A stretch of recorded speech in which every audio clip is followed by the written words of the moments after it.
एक गांव में एक निर्धन जुलाहा दंपत्ति रहता था। जुलाहे का नाम था माधव और उसकी पत्नी का नाम कांता था। वे दोनों बहुत परिश्रमी थे।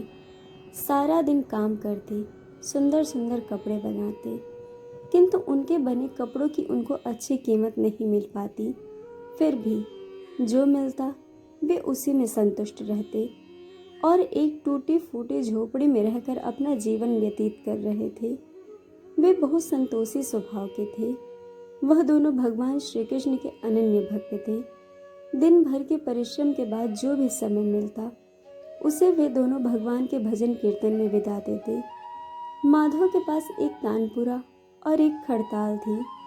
जब वह दोनों मिलकर भजन गाते तो माधव तानपुरा बजाता और उसकी पत्नी खड़ताल।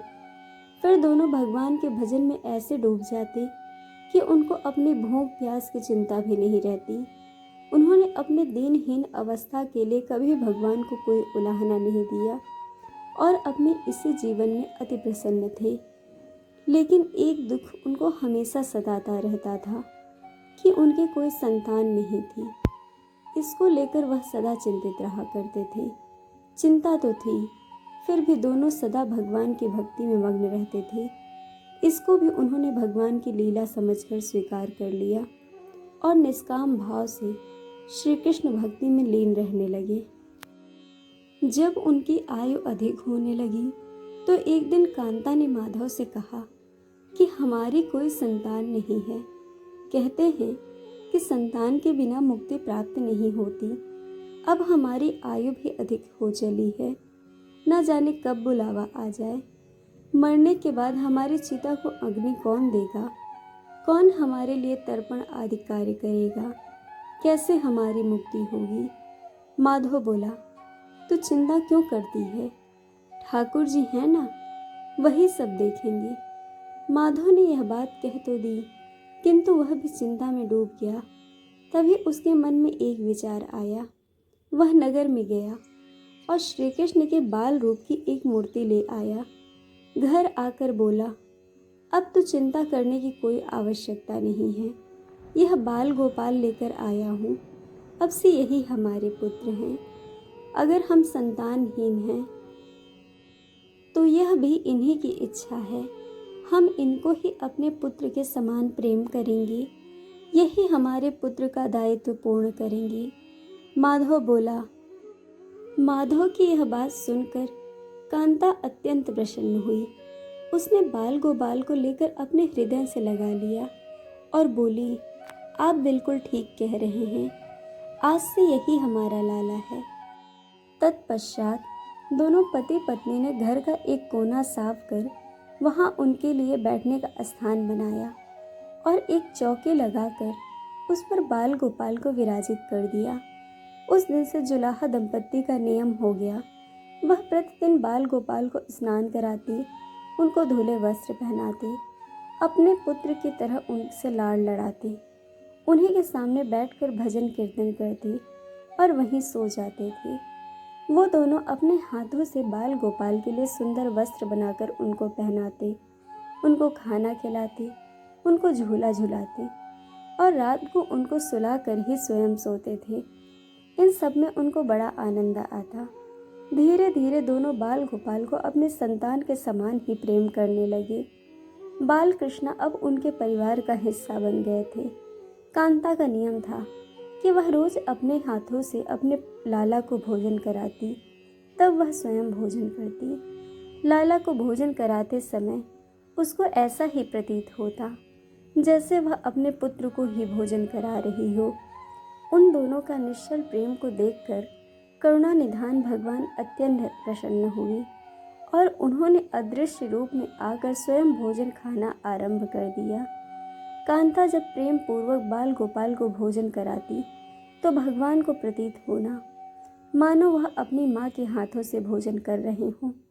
उनको कांता के हाथ से प्रेम पूर्वक मिलने वाले हर कौर में माँ का प्रेम प्राप्त होता था।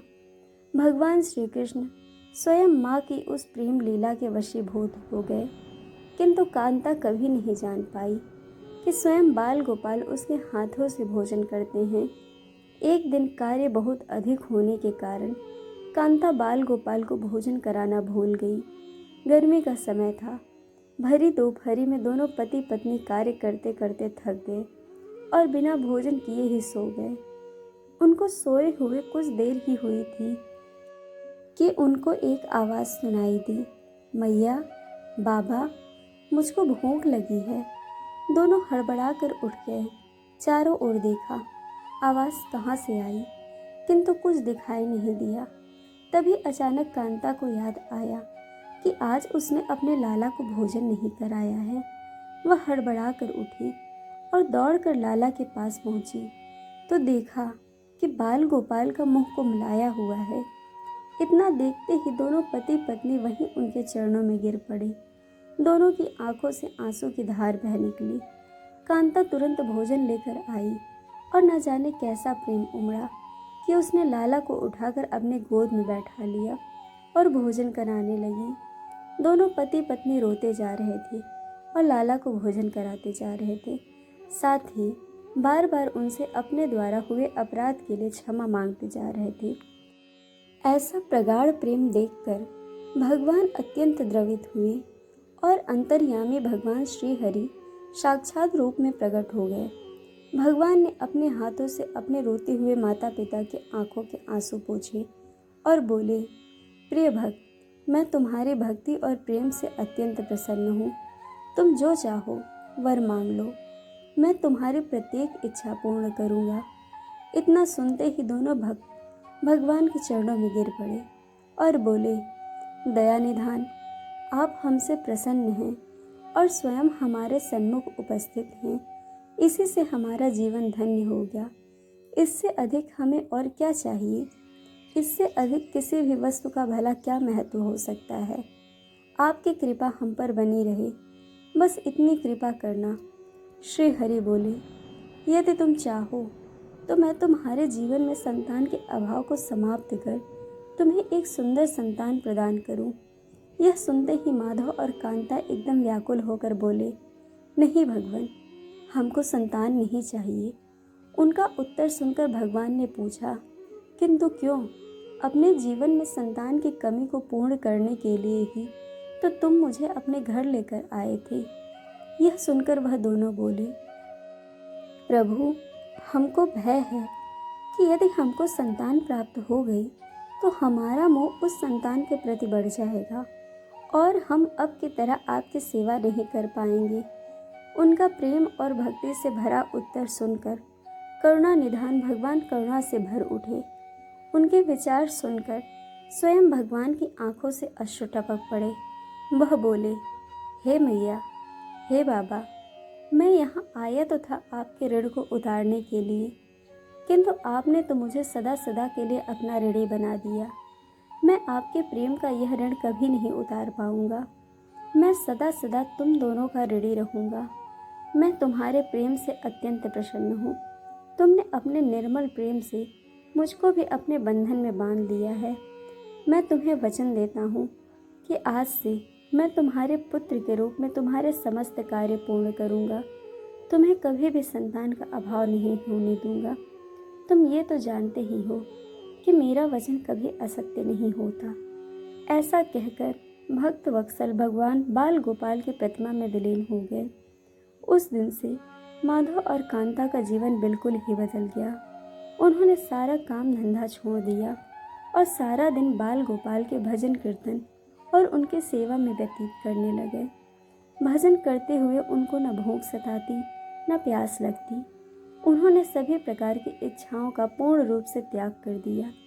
अब माधव कभी कोई कार्य करता तो केवल अपने बाल गोपाल के लिए सुंदर सुंदर वस्त्र बनाने का।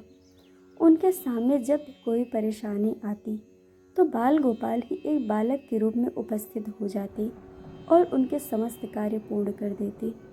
वह दंपत्ति और बालक गांव भर में चर्चा का विषय बन गए, किंतु गांव में कोई भी यह नहीं जान पाया कि वह बालक कौन है, कहाँ से आता है और कहाँ चला जाता है। धीरे धीरे समय बीतने लगा। अब जुलाहे दंपत्ति बूढ़े हो चले थे, किंतु भगवान की कृपा उन पर बनी रही। अब दोनों की आयु पूर्ण होने का समय आ चला था। भगवत प्रेरणा से उनको यह ज्ञात हो गया कि अब उनका समय पूरा होने वाला है। इसी के चलते एक दिन दोनों ने भगवान को पुकारा। ठाकुर जी तुरंत प्रकट हो गए और उनसे उनकी इच्छा जाननी चाहिए। दोनों भक्त दंपत्ति भगवान के चरणों में प्रणाम करके बोले, हे प्रभु, हमने अपने पूरे जीवन में आपसे कुछ नहीं मांगा, किंतु अब जीवन का अंतिम समय आ गया है, इसलिए आपसे कुछ मांगना चाहते हैं। भगवान बोले, निसंकोच होकर अपनी कोई भी इच्छा कहो। मैं वचन देता हूँ कि तुम्हारी प्रत्येक इच्छा को पूर्ण करूँगा। तब बाल गोपाल के अगाध प्रेम में डूबे उस वृद्ध दंपत्ति ने कहा, हे नाथ, हमने अपने पुत्र के रूप में आपको देखा है। आपने भी पुत्र के समान ही हमारी सेवा की है। अब वह समय आ गया है जिसके लिए कोई भी माता पिता पुत्र की कामना करते हैं। हे तेरे बंधु, हमारी इच्छा है कि हम दोनों पति पत्नी के प्राण एक साथ निकले।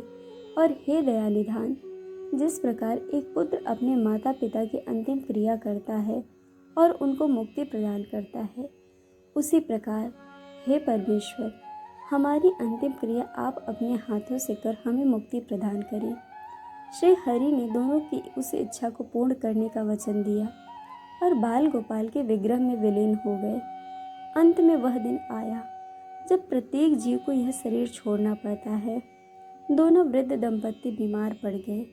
उन दोनों की भक्ति की चर्चा गांव भर में थी, इसीलिए गांव के लोग उनका हाल जानने उनकी झोपड़ी में आ गए। किंतु उन दोनों का ध्यान तो श्री हरि में रम चुका था। उनको नहीं पता कि कौन आया और कौन नहीं। तभी अचानक एक चमत्कार हुआ। जुलाहे की झोपड़ी एक तीव्र और अलौकिक प्रकाश से भर उठी। वहां उपस्थित समस्त लोगों की आंखें बंद हो गई। किसी को कुछ दिखाई नहीं पड़ रहा था। कुछ लोग तो झोपड़ी से बाहर आ गए और कुछ वहीं धरती पर बैठ गए। तभी श्री हरि अपने दिव्य चतुर्भुज रूप में प्रकट हुए। वे अपनी मंद मंद मुस्कान से अपने उन भक्त माता पिता की ओर देख रहे थे। उनका यह दिव्य रूप देखकर दोनों वृद्ध अत्यंत आनंदित और मंत्रमुग्ध हुए जा रहे थे। अपने दिव्य दर्शनों से दोनों को तृप्त करने के बाद श्री हरि वहीं उन दोनों के निकट धरती पर उनके सिरहाने बैठ गए। भगवान ने उन दोनों भक्तों का सर अपनी गोद में रख लिया, उनके शीश पर प्रेम पूर्वक अपना हाथ रखा। तत्पश्चात अपने हाथों से उनके नेत्र बंद कर दिए। इतना करते ही तत्काल दोनों के प्राण निकल गए, श्री हरि में विलीन हो गए। पंचभूतों से बना शरीर पंचभूतों में विलीन हो गया। कुछ समय बाद जब वह दिव्य प्रकाश का लोप हुआ तो सभी उपस्थित ग्रामीणों ने देखा कि वहाँ न तो माधव था, न ही कांता थी और न ही बाल गोपाल बचे थे। था तो मात्र कुछ फूल जो धरती पर पड़े थे और एक दिव्य सुगंध जो वातावरण में चारों ओर फैली थी। विस्मित ग्रामीणों ने श्रद्धा से उस धरती को नमन किया। उन पुष्पों को उठाकर ग्रामवासियों ने शीश से लगाया तथा माधव और कांता की भक्ति और गोविंद के नाम का गुणगान करते हुए चल दिए, उन पुष्पों को श्री गंगा में विसर्जित करने के लिए। दोस्तों, आपको कहानी कैसी लगी यह हमें कमेंट करके ज़रूर बताइएगा और चैनल को सब्सक्राइब, वीडियो को लाइक शेयर करना बिल्कुल मत भूलिएगा। वीडियो देखने के लिए आप सबका बहुत बहुत धन्यवाद। जल्द मिलेंगे एक और नई कहानी के साथ।